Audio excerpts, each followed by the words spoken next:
Hey everybody, it's Jason Blaha here, and before I get this video started, I'm going to put some squats up here, my squat session from yesterday on my high volume pause squats, getting back into squatting, because someone said, hey, you should start calling these your happy little squats. So I'm going to let you guys watch some happy little squats while I do my calm Bob Ross voice, and let's talk a little bit about weighted stretches, because you guys know I did the video yesterday about strap-on, and whenever I cover some of those videos, it's interesting because they end up creating some fantastic dialogue down in the comments. And one of the viewers, it's a regular guy actually, I'm not going to get into who it is. The guy posts a lot of nonsense, but that's okay.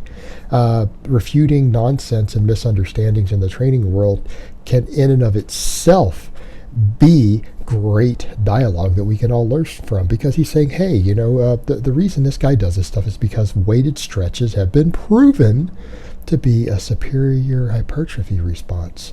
Well, actually, it's called hyperplasia. All right, guys, I've covered this study in the past, haven't I? You guys remember me talking about the bird wing years ago? 3-4 years ago, I was talking about this study of showing that we do know weighted stretches induce muscle growth. We know that. But the only real example we've seen of hyperplasia, and this is where we always got into drug talk, because it's believed that certain drugs, and there's some small amount of data to suggest this, that in humans may cause hyperplasia, right? Hyperplasia is an increased number of muscle cells. So you create new muscle cells, new muscle fibers, instead of just growing and thickening the ones that you have. That's hypertrophy. And people like to cite the animal data on this. Yeah, we had a study to where a bird had a weight hung off of its wing for days on end. Days on end, we're talking over a week, a weight that well exceeded several times its body weight. And it was hung off of that wing continually with no break. And it caused on that entire bird side of its body, the wing muscles, the muscles in its back, everything else, it caused an enormous amount of size increase in a very short period of time. And when they dissected it and did muscle biopsies and everything, they found that it induced significant amounts of hyperplasia. Now, because of that data, you will see bro science and pseudoscience out there saying, aha, so weighted stretches will do that in humans. And here's the problem with that line of thinking. You see this in all sorts of other things where people are not comparing proper parameters and power involved. They want to extrapolate that, hey, we did a study to where we shot a person or an animal with a human tank shell and they exploded. So I extrapolate that if I shoot them with something much smaller, much smaller and less powerful, that they'll explode also. See how poor of line of thinking that is? That's not how things work. That's not reality. That's drawing extreme conclusions. You would not be able to conduct this study on a human being. Do you know why? It would be unethical. No scientific board would ever allow this. Now, you're going to see animal rights activists step up and say, well, wait, why are they allowed to do this to an animal if they can't do it to a human? Well, that's a point of arguable ethics, isn't it? That's not the purpose of this. That's an arguable point of ethics, and I'll concede that maybe you have a point there. But we know this would never be passed in a human. Do you know why? It would be so excruciatingly painful, with the risk of permanent injury and damage to their body, maybe ripping their arm off or their hand off or something, being completely ripped off, would be too high for it to be passed. And because of the pain threshold, a normal person would pretty much have to be muzzled so they couldn't scream, and they would probably need to be sedated. Because the pain from this would be so excruciating that it would be that pain level to where people would be passing out and they would go into shock and stuff like that. You can't do this to a person. And to leave them hanging for 10 days straight with 1,000 pounds hanging off their arm, right, for 10 days straight, hoping for hyperplasia. You see how silly it is to take that data and apply it to humans? So people will see that data and say, aha, so weighted stretches must do this in humans.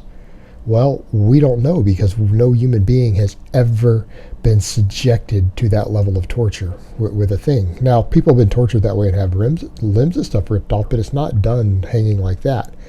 So This is not humane. We can't do this. And this is not something you would ever do to yourself. And people have this crazy idea that if they do weighted stretch exercises that it's going to produce the same result. Well, it doesn't. There have been studies on this. You guys remember I had Dr. Mike talked about this a couple months ago. Dr. Mike was talking about data on this, and he's a professor of kinesiology. And he was saying that all the data he's ever seen suggests that weighted stretching produces less growth than normal conventional full range of motion training. It produces less growth. So you guys see the problem with that of saying, okay, I'm going to reach this magical weighted stretch and it's going to stimulate growth that I've never seen before. Well, all the available studies show that doing full range of motion for normal training, even with a lighter weight than your weighted stretch, produces superior hypertrophy. Now, does that mean that the weighted stretching doesn't produce hypertrophy? Of course it does. If weighted stretching didn't induce hypertrophy, people's traps wouldn't really grow that much from deadlifting. Yet we do see people out there, again, depends upon genetics, doesn't it? Depends on genetics, it depends on drug use, other stuff. A lot of people do build massive traps purely off the deadlift. Not everyone can. But the deadlift itself, any upper trap growth that you see from the deadlift is purely a weighted stretch. So people say, well, rack pulls, it's even heavier weighted. Yeah, it is. But it's also a shorter period of time.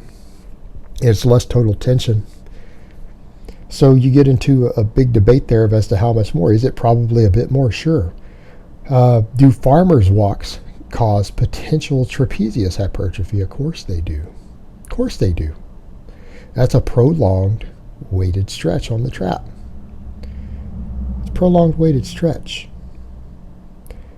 Now here's the problem with all of that. Why in the world would you go through all the trouble of doing these exercises for a specific goal like that? Now, I could understand. It makes sense that a person says, okay, a deadlift has an enormous amount of benefits, all right? There's a lot of carryover. There's a lot of development, a lot of strength. There's reasons to do a deadlift. The side effect is that it can also make the traps grow. That's one of the many effects further down the chain, that there's a way to stretch on the traps and your traps can grow from it. Okay, I guess that makes sense. But would you ever pick the deadlift to be your primary trap builder? If your traps were lagging, would you pick a weighted stretch exercise to bring them up? No, of course not. That's silly. The research shows that weighted stretching of a muscle causes less muscle growth than doing a normal exercise. Now, again, that's a side effect of some other positive things. You know what? Deadlifts have benefits. Farmers' walks have benefits. Farmers' walks are a fantastic form of GPP work. I think we all agree on that. Farmers' walks a good form of general physical preparedness. You doing it without straps is even a great grip exercise. With the added benefit of it might cause a little trap hypertrophy if your traps are underdeveloped or being understimulated. Okay, fine. It's a nice added perk, but you wouldn't go out and say, okay, I'm going to do this weighted stretch exercise instead of a shrug. If I'm really concerned that this muscle is lagging, of course you wouldn't. Why? Because the research shows that doing a full range of motion normal exercise will cause more muscle growth than a weighted stretch. It'll cause more muscle growth. So you're getting into the, are we being goal specific when people say, well, I'm going to do these exercises? Well, sure, lots of exercises give a weighted stretch. They can add a little more stimulus. And maybe if you have a muscle group that's only getting, 70 or 80% of its minimum effective volume from your training, doing an exercise like a farmer's walk might be enough to push it up and start growing again. If your overall workload, because it's not getting enough direct work, isn't there, okay, fine, but you wouldn't do the farmer's walk specifically to produce that result. You do the farmer's walk for the general physical preparedness, the conditioning, the core, the grip training, all those other things, and then with an added benefit that, yeah, it might make your traps grow too. Okay, you wouldn't do it for that purpose. You would do a shrug, because that's what the data shows and that's what common sense shows. We all understand that. That's common sense in training. It's not just the science. Even if we didn't have the scientific data out there, and we do, if you have a lagging body part, everyone's common sense? If you have a muscle that's lagging and you know it's lagging behind with your current training, what should you do? You should probably train it a little more. You should find an exercise that hits it a little harder and do more of that exercise. Or if you're already doing an exercise that hits it hard, you probably need to increase the amount of effort you're putting in that exercise. You either need to get stronger at that exercise, you need to do more reps and sets with that exercise, you need to do more volume for that body part. That's common sense. Without even looking at the scientific data, common sense should tell you that.